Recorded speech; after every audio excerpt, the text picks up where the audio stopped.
sens bien. Dis-moi, toi, comme mon âme chérie, comment te plaire sans chercher à me plaire moi-même. Les vagues de la mer m'encerclent, Seigneur, guide-moi. Vers quel port jeter l'ancre?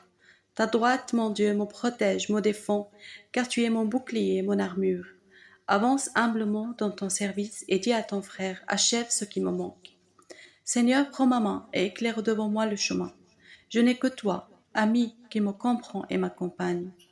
Le jour dernier s'approche, fais que je sois pas prêt parmi tes justes. Pardonne-moi mes péchés, Seigneur, et rends-moi ma première clarté. Si vous faites du bien à une personne, ne le mentionnez pas et vous souvenez même pas du mal de ses actions. La protection et la sécurité de l'homme ne résident pas dans son argent ni dans sa famille. Continuez à prier avec ferveur et foi, et votre demande sera exaucée. Je ne suis pas religieux, ni solitaire, dit-on.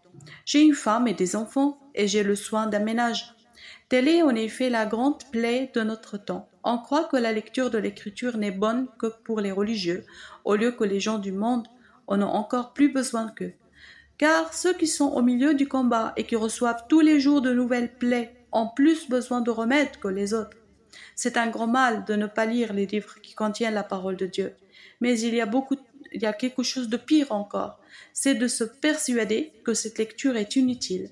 Une telle pensée ne peut venir que d'un démon. Saint Jean Chrysostome. Vous ferez de grands progrès si vous vous dégagez de tous les soins du temps. Vous serez au contraire fatigué bien vite si vous comptez pour quelque chose, ce qui n'est que de ce monde.